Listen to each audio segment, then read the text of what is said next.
আসসালামু আলাইকুম প্রিয় শিক্ষার্থীরা, কেমন আছো তোমরা সবাই? আশা করি তোমরা সবাই অনেক ভালো আছো। আজকে আমি চলে এসেছি নতুন আরেকটি ভিডিও নিয়ে। আমাদের আজকের অধ্যায়টি হবে হচ্ছে পঞ্চম শ্রেণীর সাধারণ গণিতের অধ্যায় 2-এর পৃষ্ঠা 20-এর হিসাবের ধারাবাহিকতা। এখন হিসাবের ধারাবাহিকতাটা কি তোমরা কি জানো? হিসাবের ধারাবাহিকতাটা হচ্ছে আমরা যখন কোনো হিসাব করতে যাই সেটা কিছু নিয়ম বা রুলস ফলো করে আমাদেরকে করতে হয়, যে কোথায় থেকে করব, কিভাবে করব, মানে কোন হিসাবটা আগে করব, মানে আগে যোগ করব না আগে বিয়োগ করব, না গুণ করব না ভাগ করব, এরকম কিছু মানে নিয়ম শৃঙ্খলা আমাদেরকে মেনে চলতে হয়। সেটাই হচ্ছে মূলত হিসাবের ধারাবাহিকতা। যেটা আমাদেরকে আগে করতে হবে সেটা আমরা আগে করব, যেটা পরে করতে হবে সেটা পরে করব নিয়ম অনুসারে। তো এই নিয়মগুলা আমরা আজকে দেখব। দেখো এইখানে একটা হিসেব দিয়েছে। এখানে দেখো বিভিন্ন ধরনের ব্র্যাকেট, মানে প্রথম বন্ধনী, দ্বিতীয় বন্ধনী, তারপরে দেখো এখানে যোগ আছে, এখানে বিয়োগ আছে, এখানে গুণ, ভাগ, মানে এগুলা হিসাবের সবগুলাই মানে প্রতীকই এখানে ব্যবহার করা হয়েছে। মানে প্রক্রিয়া প্রতীকের সবগুলো প্রতীক আমাদের এখানে ব্যবহার করেছে। তো এখন আমরা কোন কাজটা আগে করব তার তো একটা নিয়ম আছে, আমরা সেই নিয়মটাই আজকে আগে দেখব, তারপরে আমরা এই হিসাবটাকে সমাধান করব। ঠিক আছে, চলো আমরা আগে সেই নিয়মটাই দেখি। দেখো এই হিসাবের ধারাবাহিকতায় মানে কোন হিসাবটা আমরা আগে করব এবং কোন হিসাবটা পরে করব, এটা মনে রাখার একটা শর্টকাট টেকনিক হচ্ছে এটাকে দেখো তোমরা উচ্চারণ করো BOD, বদ, MAS, মাস, বদমাস। আমরা যদি এই বদমাস শব্দটা মনে রাখি তাহলে আমরা হিসাবের এই ধারাবাহিকতাটা মনে রাখতে পারবো, যে আমরা কার হিসাব আগে করব, আমরা কোন কাজটা আগে করব হিসাবের। দেখো এখানে বি ফর হচ্ছে ব্র্যাকেট, ব্র্যাকেটের শর্ট ফর্ম হচ্ছে বি। ব্র্যাকেট মানে হচ্ছে বন্ধনী, এখানে বন্ধনীর ভিতরে প্রথম বন্ধনী, তারপরে থাকে দ্বিতীয় বন্ধনী, তারপরে তৃতীয় বন্ধনী। বন্ধনী সাধারণত 4 ধরনের হয়, তবে আমাদের এই 3 ধরনের জানলেই হয়ে যাবে। তো এটা হচ্ছে কি, তাহলে প্রথমেই হচ্ছে আমরা বন্ধনীর কাজ করব। বন্ধনীর কাজের মাঝখানেও কী করব, আগে প্রথম বন্ধনী, তারপর দ্বিতীয় বন্ধনী, তারপর হচ্ছে তৃতীয় বন্ধনী, মানে ধারাবাহিকতা অনুসরণ করে আমরা এভাবে করব। প্রথম বন্ধনী থেকে আমরা শুরু করব কাজটা।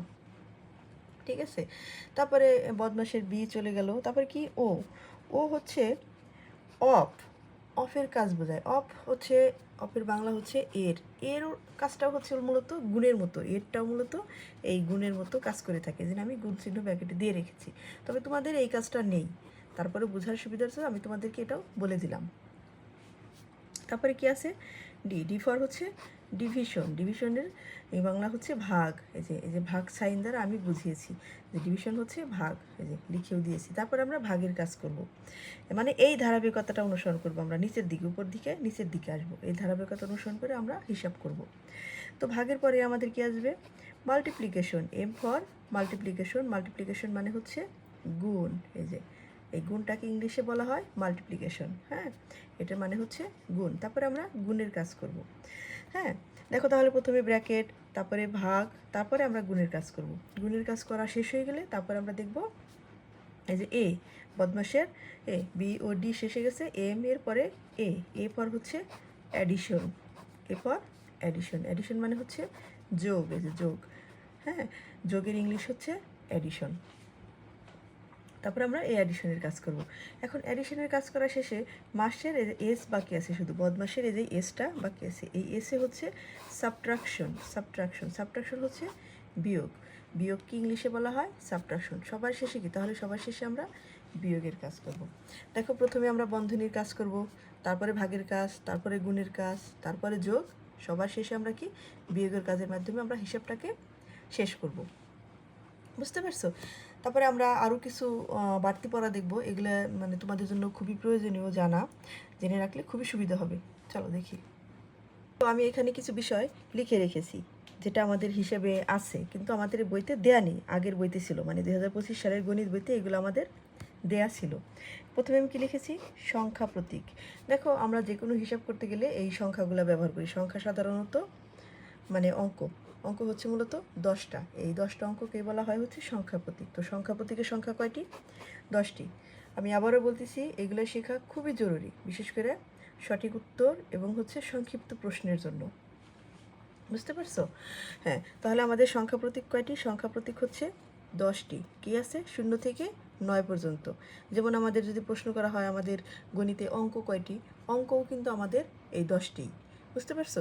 আর সবচেয়ে বড় অঙ্ক হচ্ছে 9, মানে বৃহত্তর অঙ্ক হচ্ছে 9 এবং সবচেয়ে ছোট অঙ্ক হচ্ছে 1। শূন্য কিন্তু কখনোই ছোট অঙ্ক বলা যাবে না। শূন্য একটা অঙ্ক, কিন্তু এর নিজস্ব কোনো মান নেই। এ যে অঙ্কের সাথে বসে সেই অঙ্কের মান অনুসারে এ একটা মান ধারণ করে বা তাকে বর্ধন করে সেই মানটাকে। ঠিক আছে? তো আমাদের সবচেয়ে ছোট অঙ্ক হচ্ছে 1 আর সবচেয়ে বড় অঙ্ক হচ্ছে 9। আচ্ছা, তাহলে এটা মনে রাখবা। সংখ্যা প্রতীক হচ্ছে 10টি, 0 থেকে 9 পর্যন্ত। তারপরে দেখো আরেকটা লিখেছি, এটা প্রক্রিয়া প্রতীক। তোমাদের কাছে হয়তো নামটা নতুন। এটার নাম হচ্ছে কি? প্রক্রিয়া প্রতীক। প্রক্রিয়া প্রতীক হচ্ছে 4টি। 4টি কি কি?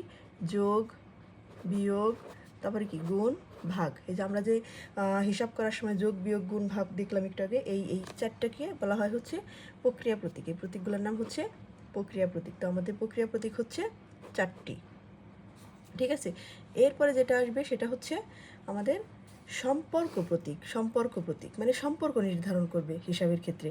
সম্পর্ক প্রতীকের মাধ্যমে আছে হচ্ছে যে সমান, তারপর আছে যে বৃহত্তর, ক্ষুদ্রতর, সমান 9, বৃহত্তর 9, ক্ষুদ্রতর 9। ঠিক আছে? এই 6টা। তাহলে আমাদের সম্পর্ক প্রতীক হচ্ছে এই 6টা। বুঝতে পারছো? তো দেখো এই 6টার আমি নিচে নামও লিখে দিয়েছি, এর চিহ্ন দিয়ে।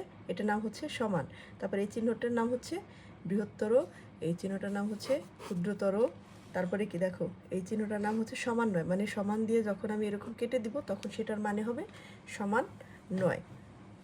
আবার আমি বৃহত্তর চিহ্ন, এরকম বৃহত্তর চিহ্ন ব্যবহার করার পর যদি আমি কেটে দিই সেটাকে বোঝাবে বৃহত্তর 9, যেটা আমি এখানে লিখে রেখেছি। আবার দেখো যখন আমি ক্ষুদ্রতর চিহ্ন ব্যবহার করব এবং এখান থেকে কেটে দিব, তার মানে কি? এটা ক্ষুদ্রতর 9। তো আমাদের এই সম্পর্ক প্রতীক হচ্ছে কয়টি? সম্পর্ক প্রতীক হচ্ছে 6টি। বুঝতে পারছো? এটা তোমরা খুব ভালো করে মনে রাখবা যে এখানে যে কয়টা প্রতীকের চিহ্ন আমি দেখালাম, যে সংখ্যা প্রতীক, প্রক্রিয়া প্রতীক, সম্পর্ক প্রতীক, এই বিষয়গুলো তোমরা মনে রাখবা। তারপরে আমাদের আরও একটা বিষয় আছে, সেটা হচ্ছে দেখো আমরা এই হিসেবের সময় দেখেছি, মানে বিশেষ করে আগের পাঠেই দেখেছি যে এই 2 অধ্যায়ের শুরুতে যে আমরা বিভিন্ন রকমের যে অক্ষর প্রতীক, যে অজানা সংখ্যাকে আমরা ক ধরেছি, যে সংখ্যাটাকে আমরা জানি না সেটাকে ক ধরেছি। ঠিক এই যে ক ধরেছি বা ক ধরি বা খ ধরি, এটাকে বলা হয় হচ্ছে অক্ষর প্রতীক। অক্ষর প্রতীক। অক্ষর প্রতীকের সাথে সাথে দেখো আমি আরেকটা বিষয় লিখেছি, সেটা হচ্ছে বিশেষ প্রতীক। বিশেষ প্রতীকগুলো হচ্ছে যেমন আলফা, বিটা, গামা। এটা তোমাদের লাগবে না, তারপরে আমি বোঝার জন্য দিয়েছি। ঠিক আছে? আমাদের শুধু এই অক্ষর প্রতীকগুলো জানলেই হয়ে যাবে। আমরা সাধারণত ক, খ, এক্স, ওয়াই এগুলাই ধরে থাকি অক্ষর প্রতীক হিসেবে, এগুলো আমরা ব্যবহার করি গণিতে। আচ্ছা, তো এই প্রতীকগুলোর সম্পর্কে তোমরা ভালো করে জেনে রাখবা যে সংখ্যা প্রতীক কয়টি, প্রক্রিয়া প্রতীক কয়টি, কী কী, সম্পর্ক প্রতীক কয়টি এবং কী কী, এগুলো তোমরা জেনে রাখবা। ঠিক আছে? তো আমাদের প্রতীক চেনার পরে সবচেয়ে যে গুরুত্বপূর্ণ বিষয়টা সেটা হচ্ছে এই যে হিসাবের নিয়ম। বুঝতে পারছো? হিসাবের নিয়মটা আমাদেরকে অবশ্যই মুখস্থ রাখতে হবে। যেমন আমরা কি করব, সবসময় বাম থেকে ডানে হিসাব করব। মানে কি? এই যে হিসাবের যে ধারাবাহিকতা, এই ধারাবাহিকতায় কী করবো, সবসময় আমরা বাম দিক থেকে হিসাব করা শুরু করব। হ্যাঁ, বাম দিক থেকে হিসাব করতে করতে আমরা ডান দিকে যাব। তারপরে কি, প্রথমে হচ্ছে কি গুণ ও ভাগ, যেটি বামে থাকবে সেটির কাজ আগে করি, তারপরে যোগ ও বিয়োগের কাজ করি। এবং এখন কি, গুণ আর ভাগের মধ্যে যেটা বামে থাকবে সেটা আমরা আগে করব। আচ্ছা, তারপরে কি, বন্ধনী থাকলে বন্ধনীর ভিতরেরগুলো আগে হিসাব করি। যদি কখনো আমাদের হিসাবে বন্ধনী থাকে তাহলে কি করব, আমরা বন্ধনীর কাজগুলো আগে করব। প্রথমে কি করব, প্রথমে প্রথম বন্ধনী, তারপরে দ্বিতীয় বন্ধনী, তারপরে হচ্ছে তৃতীয় বন্ধনীর কাজ আমরা এইভাবে করব।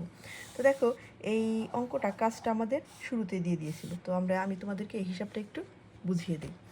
দেখো আমাদের অঙ্কটা কি, 3 যোগ, তারপরে সেকেন্ড ব্র্যাকেট শুরু হয়েছে মানে দ্বিতীয় বন্ধনী শুরু হওয়ার পর প্রথম বন্ধনীর মাঝখানে কি আছে, 14 বিয়োগ 10, তারপর প্রথম বন্ধনী শেষ, গুণ, আবার প্রথম বন্ধনীর মাঝে কি আছে দেখো, 20 বিয়োগ 15 যোগ 30, তারপর আমাদের এই যে দ্বিতীয় বন্ধনী যে শুরু হয়েছিল সেটা এখানে শেষ হয়ে গেল।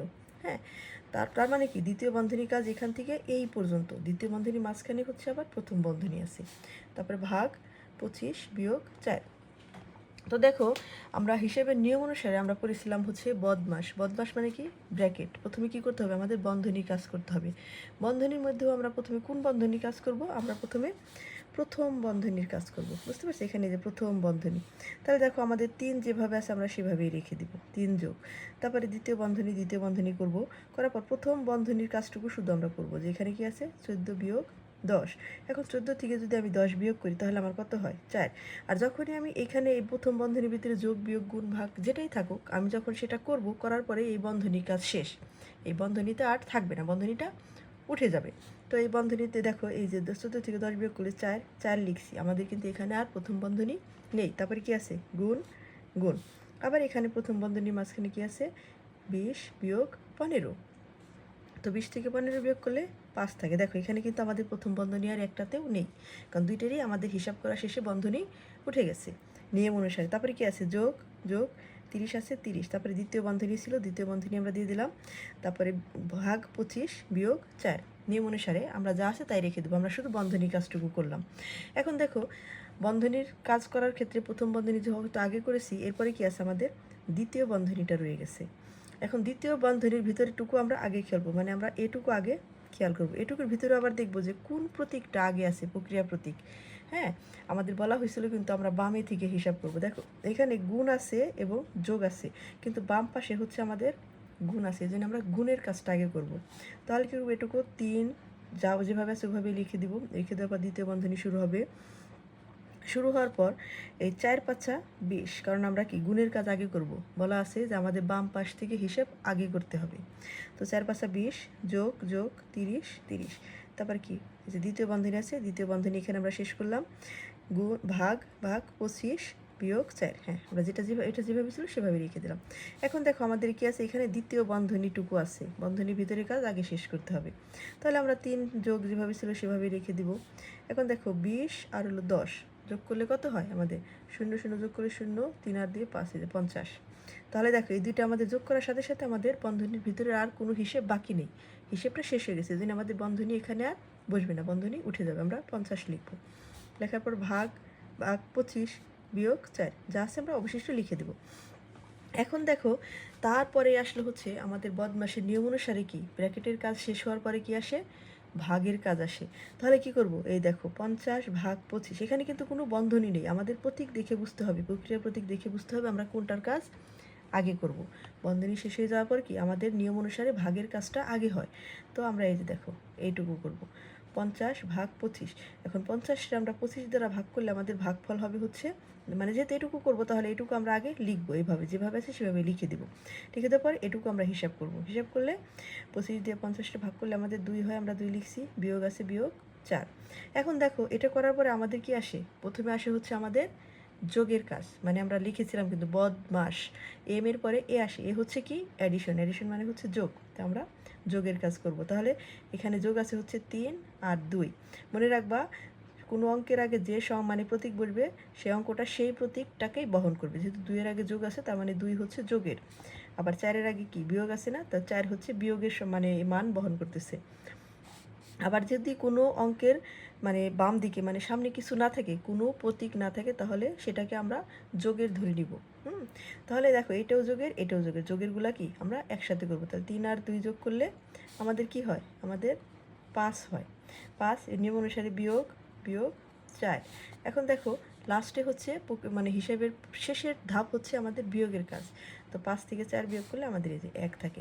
এই লাইনটা মানে একসাথে করে দিয়েছে, আমি তোমাদেরকে বুঝিয়ে দিলাম একবারে, দুইবারে ভেঙে ভেঙে করে।